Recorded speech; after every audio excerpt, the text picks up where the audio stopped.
Thomas Frederick Tommy Cooper was a British prop comedian and magician. Cooper was a member of the Magic Circle, and respected by traditional magicians. He was famed for his red fez, and his appearance was large and lumbering, at 6 feet 4 inches and more than 15 stone in weight. On April 15, 1984, Cooper collapsed and died soon afterwards from a heart attack in front of millions of television viewers, midway through his act on the London weekend television variety show Live from Her Majesty's, transmitted live from Her Majesty's Theatre. His stage persona required that his act intentionally go wrong for comic purposes, leading to some initial uncertainty about whether this collapse was real. Biography: born in Caerphilly, Glamorgan, South Wales, at 19 Llwyn on Street, Tresned, Cooper was delivered by the woman who owned the house in which the family was lodging. His parents were Thomas H. Cooper, a Welsh-born recruiting sergeant in the British Army, and Gertrude, his English-born wife from Crediton, Devon.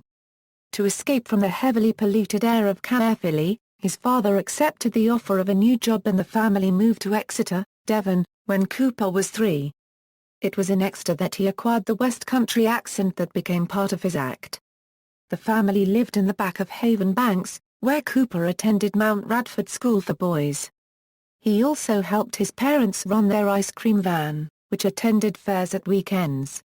When he was 8, an aunt bought him a magic set and he spent hours perfecting the tricks.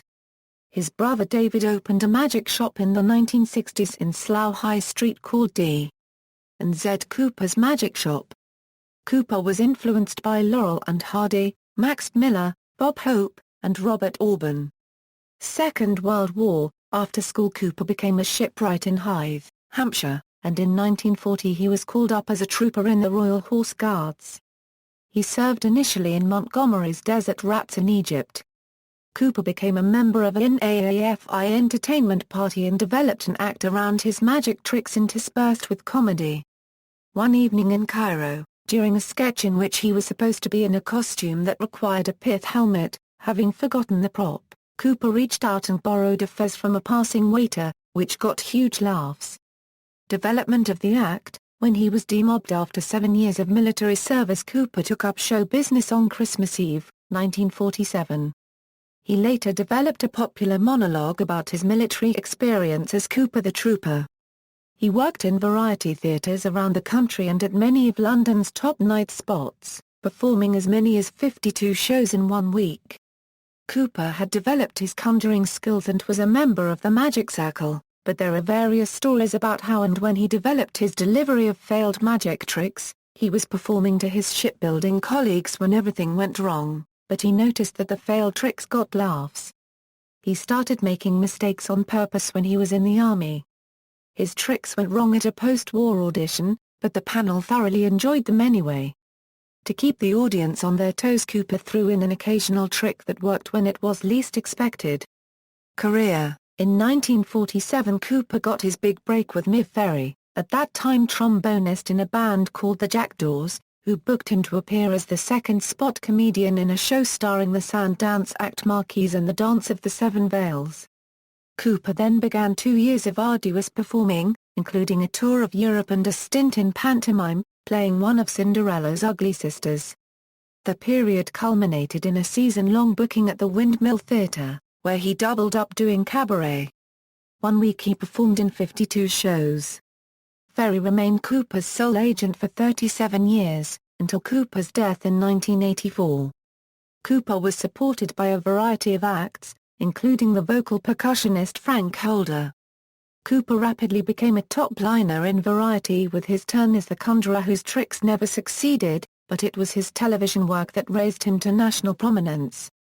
After his debut on the BBC talent show New to You in March 1948, he started starring in his own shows, and was popular with audiences for nearly 40 years, notably through his work with London Weekend Television from 1968 to 1972 and with Thames Television from 1973 to 1980.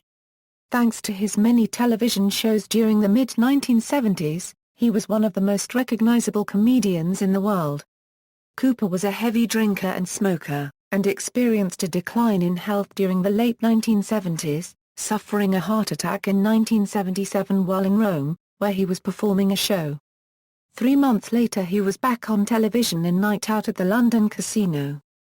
By 1980, however, his drinking meant that Thames Television would not give him another starring series, and Cooper's Half Hour was his last.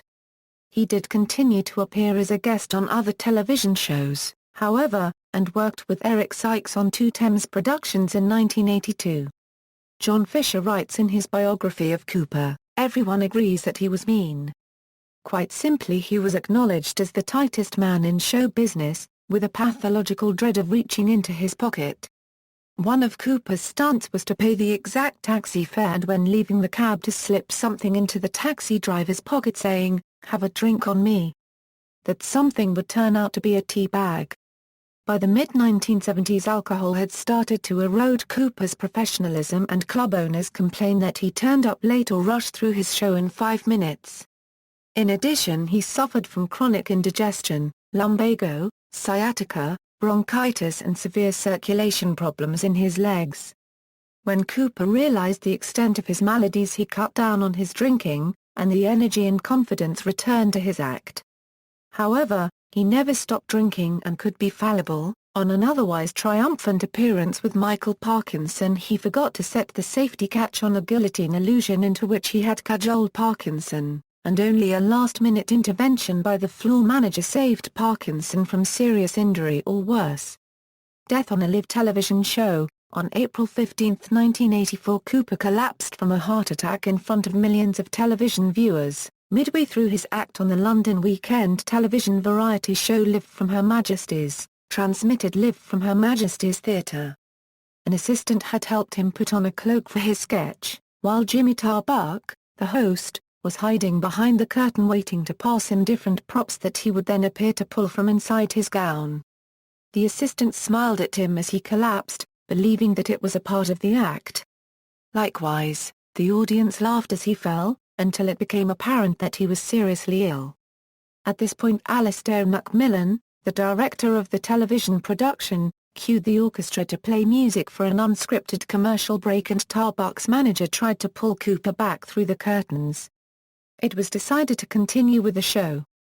Dustin G. and Les Dennis were the act that had to follow Tommy Cooper, and other stars proceeded to present their acts in the limited space in front of the stage. For a long time a rumor circulated that Cooper's size 13 feet protruded underneath the curtains. While the show continued, efforts were being made backstage to revive Cooper, not made easier by the darkness. It was not until a second commercial break that ambulancemen were able to move his body to Westminster Hospital, where he was pronounced dead on arrival. His death was not officially reported until the next morning, although the incident was the leading item on the news program that followed the show. Cooper was cremated at Mortlake Crematorium in London. The video of Tommy Cooper suffering a heart attack on stage has been uploaded to numerous video-sharing websites. YouTube drew criticism from a number of sources when footage of the incident was posted on the website in May 2009. John Baer of the pressure group Media Watch UK said, "This is very poor taste. That the broadcasters have not repeated the incident showed they have a respect for him, and I think that ought to apply also on YouTube." On December 28, 2011, segments of the Live from Her Majesty's clip, including Cooper collapsing on stage, were screened on Channel 4 in the UK, on a programme titled The Untold Tommy Cooper. Personal life. From 1967 until his death, Cooper had a relationship with his personal assistant, Mary Fieldhouse. She wrote about it in her book, For the Love of Tommy. His son Thomas died in 1988 and his wife, Gwen, died in 2002. Legacy.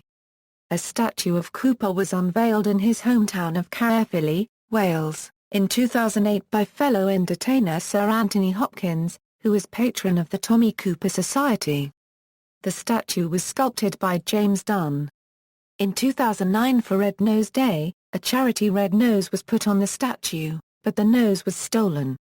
In a 2005 poll The Comedian's comedian, Cooper was voted the 6th greatest comedy act ever by fellow comedians and Comedy Insiders. He is commonly cited as one of the best comedians of all time, with several polls placing him at number 1. He has been cited as an influence by Jason Manford and John Lydon. In 2012, the British Heart Foundation ran a series of adverts featuring Tommy Cooper to raise awareness of heart conditions. These included posters bearing his image together with radio adverts featuring classic Cooper jokes. Jerome Flynn has toured with his own tribute show to Cooper called Just Like That.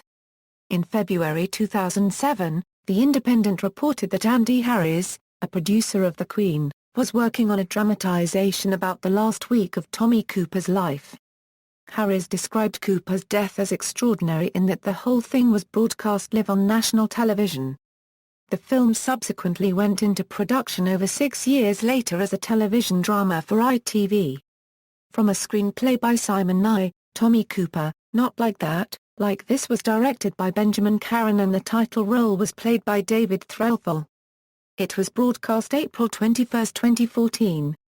Being Tommy Cooper, a new play written by Tom Green and starring Damian Williams, was produced by Franklin Productions and toured the UK in 2013.